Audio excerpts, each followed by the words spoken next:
Number 10. Karma. Karma is a mutant with very specific powers, so it should surprise no one that she is part of the New Mutants team. I actually love the New Mutants for this reason. A lot of their members tend to be forgotten and yet are super powerful when their abilities are properly utilized. Xian Koiman possesses limited telepathic abilities, but can have a strong sense of sort of psychic projection. Karma can emit a wave of energy that disables her target's consciousness, allowing her to take over control of their body, experiencing what they experience as though she were actually in their body, sensing what they taste, hear, smell, see, and feel. Those she controls will awaken unaware, afterwards experiencing this possession as if they had just been in a dream and basically had been sleepwalking. She can also do this on a mass scale, possessing multiple people, though she must overcome many challenges in order to fluidly control multiple people at once.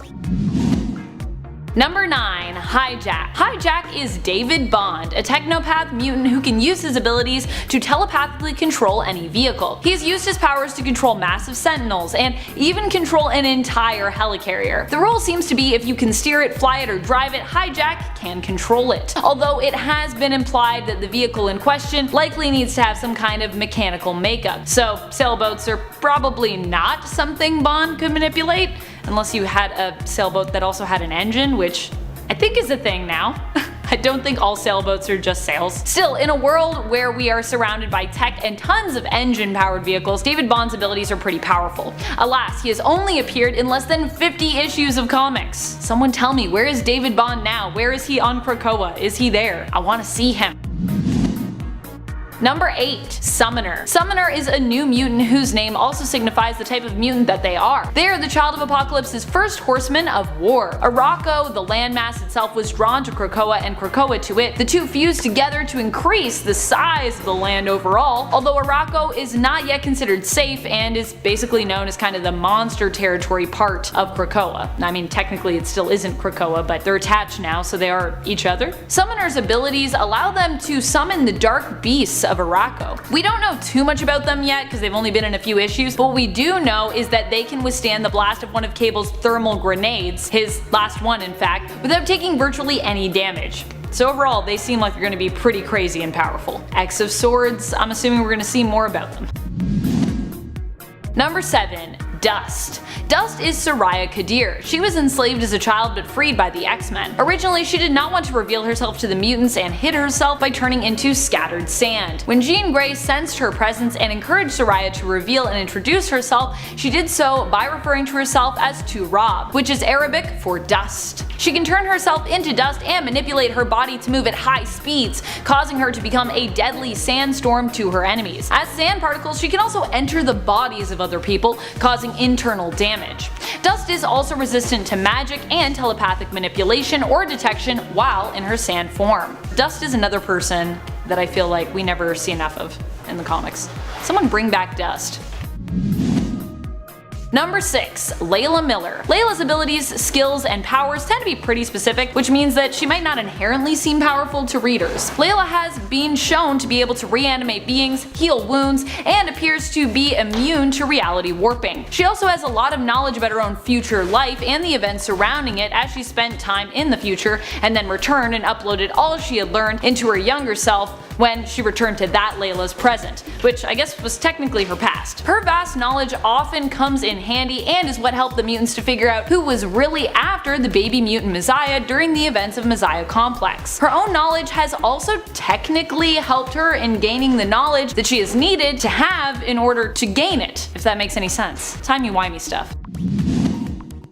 Number 5. Maxime and Manon. Maxime and Manon are twin siblings born to mutant parents. Their powers as such manifested when they were younger than most. They haven't been in a ton of comics, most about probably 11 issues, but they have been shown to be pretty deadly and powerful even as children, both in Extermination and recently in the newest run of New Mutants. Maxime can influence others' emotions while Manon can alter someone's memories, or recall their memories past. When combined, their powers actually allow them to manipulate the minds of others others to the point that they can easily control them, shaping their victims into whatever they'd like them to be and making them do whatever they want. In issues 3 and 4 of New Mutants, both Maxime and Manon were captured along with Armor, Glob, Angel Salvador, Beak, and the couple's children, but managed to escape. Manon and Maxime helped to free the rest of the group by distracting their captives, manipulating one of them into killing the other. Number 4. Mirage. You might not recognize her mutant name, but if you've seen the New Mutants film, or you are familiar with the New Mutants at all, Mirage will be someone that you maybe know. Mirage is actually Daniel Moonstar. Standard X-Men fans may be less familiar with Danny, but she has also been one of the X-Men, and she is known for her affiliation with the New Mutants crew and all the female defenders who are also known as Valkyrie. Danny herself became a Valkyrie when the New Mutants were kidnapped by Amora the Enchantress and taken to Asgard, so she doesn't just have her mutant power of illusion creation and telepathy, which originally she could only use to recreate the fear of others, but she also has some of the powers granted to Valkyries. Oh, and she can make cool psionic arrows too. Number 3. Strong Guy. Strong Guy has similar powers to another mutant we talked about on part 1 of this list. His abilities allow him to use kinetic energy to augment his strength, increasing it. However, he cannot hold the energy for long as it could severely harm him, distort his physical form, or even kill him. Still, even with the rule that he must expel any absorbed energy within less than 2 minutes of absorption, he is pretty powerful, using his powers to safely lift up to around 100 tons. Strong Guy's real name is Guido Carosella, and he first appeared in the original New Mutants series in issue 29. Number 2. A mutant with no name. In the alternate reality belonging to the Ultimate Universe of 1610, we got a story that introduced us to a mutant who had no name. This mutant's powers were so devastating that we were not permitted the time to get to know him. His powers had only just manifested, but they were so deadly that they caused the deaths of over 200 people in his hometown, including his parents and his girlfriend at high school, with the deaths being almost instantaneous. But there was no snapping involved. It wasn't a Thanos thing. No Infinity Gauntlets. His mutant power was basically to kill everything around him, radiating toxins and poisons that basically vaporize organic tissue. He was so dangerous, powerful, and deadly that Wolverine was sent to eliminate him, as the young mutant's existence posed too much of a threat to the mutant image, as well as both humans and mutants alike, just in general. Number 1. Matthew Malloy. Matthew Malloy is one of the strongest, most random mutants who now belongs to the alternate timeline of Earth 14923, because he was just too powerful to basically continue to exist. Like many of the most epic mutants, he had reality warping powers and was additionally considered Omega level in terms of his ability. Matthew's powers unfortunately were often tied to his emotions, which proved problematic and often resulted in massively destructive outbursts of energy. In the end, Tempest traveled back in time and, with help from Professor X of the past, was able to prevent Matthew's parents from ever meeting, meaning that he was never born. Number 10. Egg. While Fabio Medina might be more easily recognized now that he is part of the all-important mutant team known as the Five, responsible for resurrecting fallen mutants, when he was known by his former codename of Goldballs, he would have been much less recognizable. Also, if you haven't been reading the comics for a while, you might not know that he's important now. That sounds so mean. He was important before, but he's really important now, you know what I mean? Fabio's power allows him to produce and shoot, well, gold balls from his body, each one firing off with a poink sound. However, since his time as Gold Balls, it was more recently revealed during the dawn of X that the balls he was producing were in actuality unfertile eggs. With this revelation, he took up the name Egg and became part of the 5 most important mutants on the island nation of Krakoa. As with this newly understood power, he could create eggs which could then be made fertile and used to regrow and resurrect fallen mutants. So if you haven't heard of Egg or Gold Balls, he's a member you'll likely be more interested in knowing now. And before we move on to our next spot, just a quick reminder, if you love mutants as much as I love mutants, and I love them a lot, be sure you show that love by giving this video a thumbs up. Number 9. HEPZIBAH. Despite not being a mutant, HEPZIBAH became a member of the mainly mutant team of the X-Men after leaving the Starjammers. Initially, she was Corsair's lover, but after being forced to part ways with the Starjammers, she would end up on Earth and join the X-Men team. HEPZIBAH's abilities come from her own skill set and from her alien physiology. HEPZIBAH is a Mephistoid, the member of an anthropomorphic skunk-like alien race. After the loss of Corsair, HEPZIBAH would end up becoming closer to fellow X-Men member Warpath, and would even become his lover as well in the comics. It's fine. Corsair was dead at the time. While HEPZIBAH was a member of the X-Men and even was recruited for a time to be on X-Force, she eventually would return to the Starjammers once her lover, Corsair, also Cyclops, Havoc's and Vulcan's father, had returned from the dead. Number 8.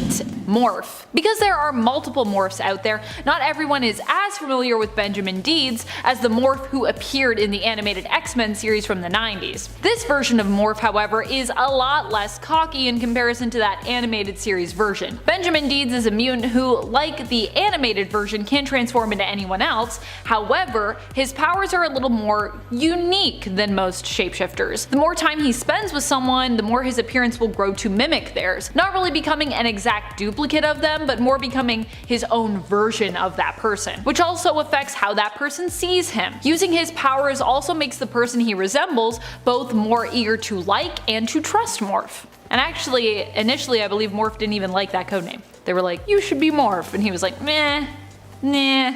Number 7. BEAK. BEAK's mutation ended up being slightly more unfortunate in comparison to some of the other, more well-known core members of the X-Men team. BEAK is Barnal Bohusk, and his mutant powers are simply that he looks and shares similar attributes to a bird. His bones are hollow and light, meant to lend well to flying, and he has feathers, which should also allow him or help him to fly, and yet he's not really a good flyer, which is kind of sad. In fact, initially BEAK couldn't really fly at all when he first appeared. Now he can, but he still has to work really hard to do so, and even then he can really only fly for short distances. Other than that, BEAK simply can see better than most at long range, and is armed with talons and a beak, which he can obviously use to fight. But for the most part, BEAK simply looks like a bird, and as such is usually more on the sidelines than in the middle of the action. He did for a while have a suit, however, that enhanced his abilities and also granted him additional strength and powers, more useful for physical fighting. Number 6. Thunderbird. While we haven't seen Neil Shara in a while, he was listed as a member of the X-Men in the Ten of Swords handbook, and while it's since been revealed that the X-Men were originally made defunct after Krakoa came to be during Dawn of X, they saw their return during the denouement of the Ten of Swords event in their own series, X-Men, which had been going on since Dawn of X in the comics, comically, despite the team no longer being technically recognized by the Quiet Council. So it's really weird. It's like we had an X-Men series, but like no one acknowledged that the X-Men team existed. Anyways, they're back now, sort of. Thunderbird could also appear again at some point as part of X Corporation, as Neil has also been a part of that team in the past. While he's not the most recognizable mutant to use the codename Thunderbird, Neil is still one of those mutants. His abilities allow him to convert ambient heat into solar plasma, turning his entire body into this type of plasma, which gives him a variety of abilities and powers, including emitting focused plasma beams and flight. Number 5. CIPHER. You know about CIPHER, but do you know about CIPHER? With an I, not with a Y.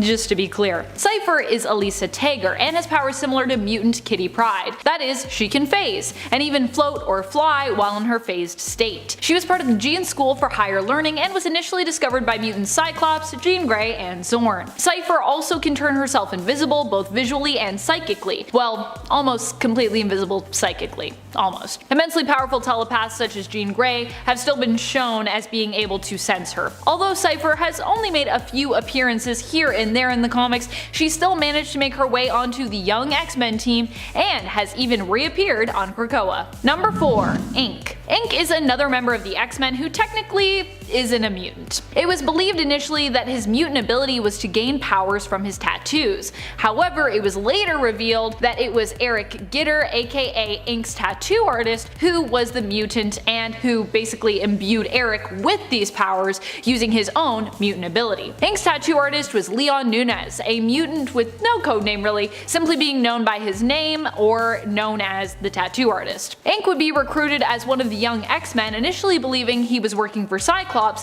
but later learning he was in fact working for a disguised Donald Pierce. Ink fought alongside his fellow X-Men, but would leave the team for a time later on after discovering that he wasn't truly a mutant, when he found out where his powers really came from. When his fellow teammates needed his help, however, he would return armed with more tattoos from his artist. The Ten of Swords handbook listed him as an active member of the X-Men, so, you know, He's there, he could be back again, I don't know. I feel like I haven't seen Ink in a while, but he's out there. Number 3. Slipstream. On my previous list I talked about the mutant known as Lifeguard, but now it's time to focus on her brother, who is also a mutant, don't you know? Davis Cameron, aka Slipstream. While his sister Heather worked as an actual lifeguard in Australia, Davis himself was a surfer. His powers weren't activated until later in his life and were actually awoken by Sage after his sister went missing, and it was revealed his latent mutant abilities could be used to help find and then rescue her. Slipstream's abilities allow him to create quantum portals, which can transport him and any passengers he takes along with him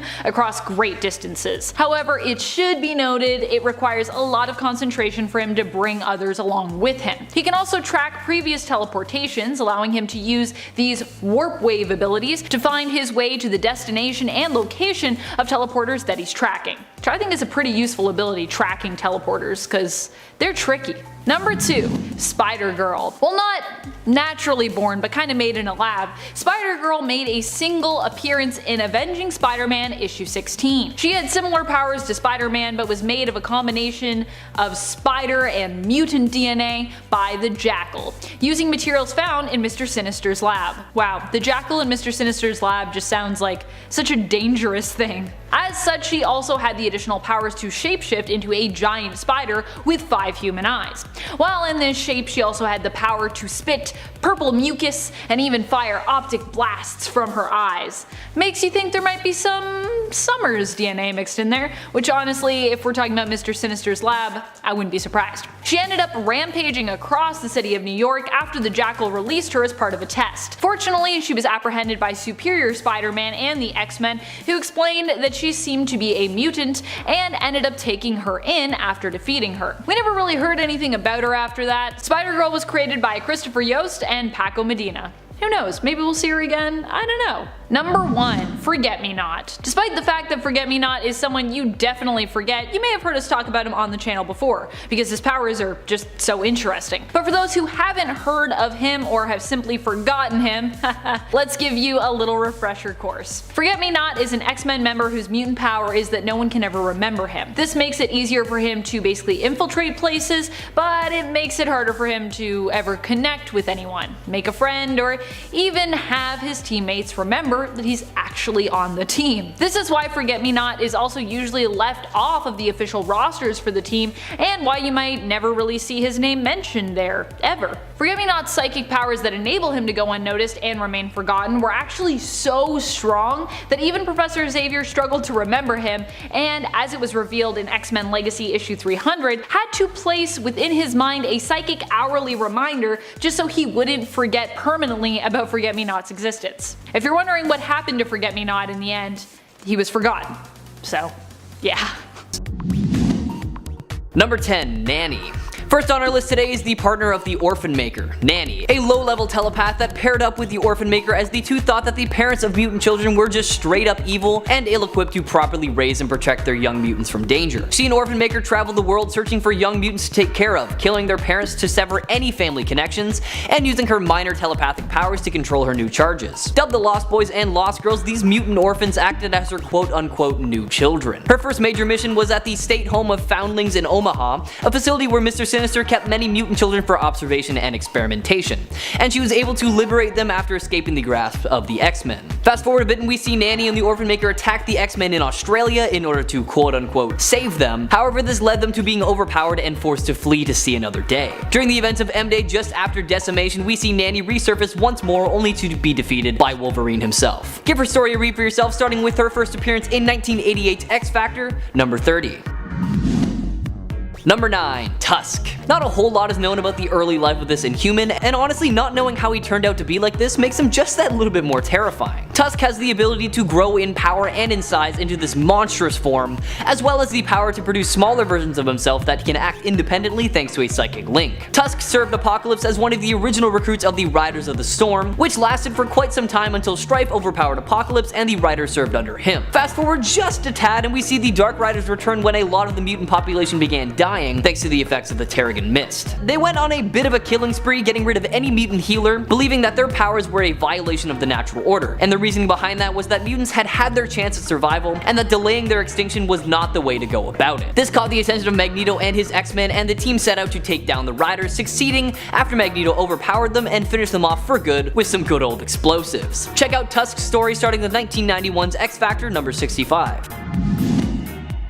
Number 8. Bulwark. Oswald Boglin was another X-Men villain that we don't know a whole lot about, especially when it comes to their backstory, but I mean, hey, that's not the worst thing. It lets us speculate, and I for one love that. Bulwark had the ability to expand his muscle mass to unknown proportions, increasing his strength, durability, and resistance. He also wore these red leather bands all across his face and body, and it's assumed that this was done as a means of self-restraint to gauge the safe limit of his powers, as they would start to get a little bit tighter the bigger that he got. He was recruited by Emplet to join their team and torment Generation X, and that's honestly exactly what they did. The Hellions were successful in capturing the young mutants, but M had telepathically called for help, and it was answered by X-Men Bishop. M then took out all her frustrations on Bulwark, punching him through the school's biosphere, and then flying right after him. As he was about to attack M back, his muscles started to wither away, and knowing that he was defeated, he fled so that he could fight another day. Like many villains, Bulwark did not get a happy ending, as he was eventually captured by the revamped Weapon X program and was unfortunately killed. Give his story a read starting with 1996's Generation X, number 12.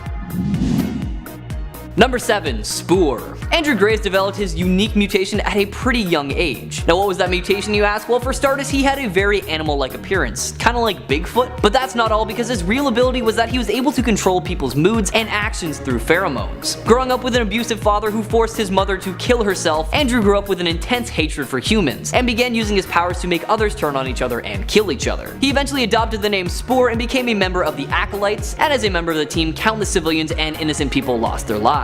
For a time, he was a prisoner of Excalibur, as Dr. Rory Campbell wanted to cure Spore, but during the treatment, Rory's latent hatred of mutants got the better of him, and Spore manipulated Rory into an aggressive attack on him, which gave him the opportunity to escape. Sadly though, this escape wasn't permanent, as he eventually made his way back onto the island and was killed during a Sentinel attack. It was revealed later that Spore's motives for killing were a lot darker and sadder than we originally thought though. Spore just hated himself as much as other humans, and in his mind felt that killing humans was very wrong and that he therefore deserved to be killed himself. Check him out for yourself starting with 1993's Uncanny X-Men number 300.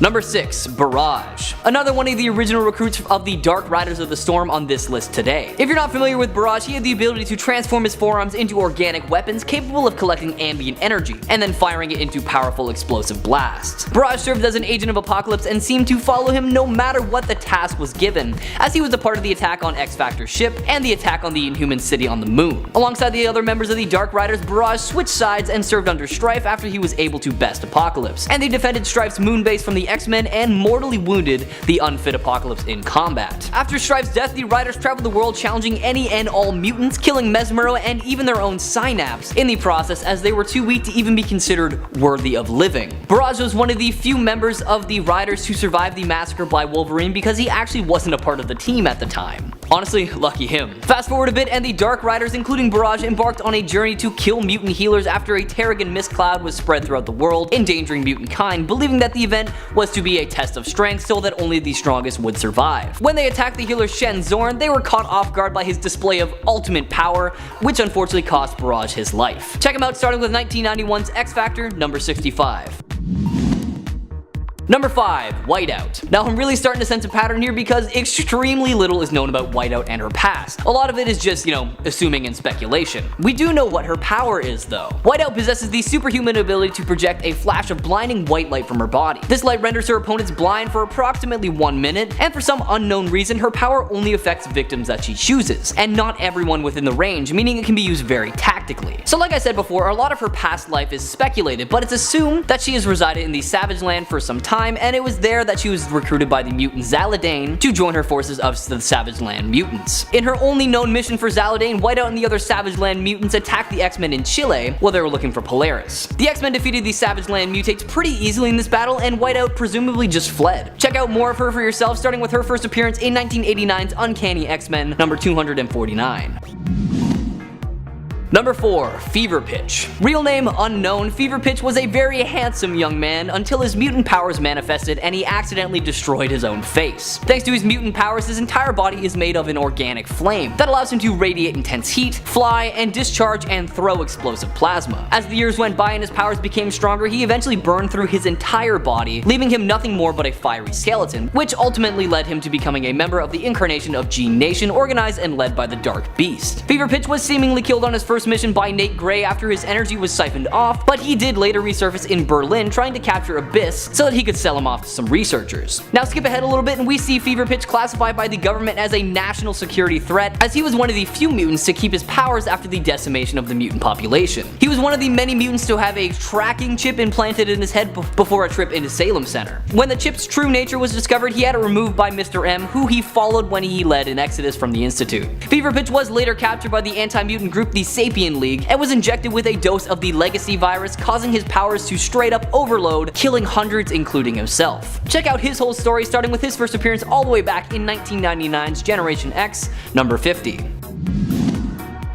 Number 3. The Nasty Boys. Comprised of Mr. Sinister, Ruckus, Multiple Man, Slab, Gorgeous George, Hairbag, and Ramrod, the Nasty Boys were the strike force organized by Mr. Sinister to take down the X-Men. The Nasty Boys made their first appearance all together battling the X-Factor after Slab initially attacked Strong Guy. After losing this battle, Sinister posed as Steven Shafran and unveiled his plan to kill the Scarlet Witch. Shafran, obviously upset, attempted to kill him only to be killed himself. During all that, Ramrod was also deported from the country but did make his way back, illegally.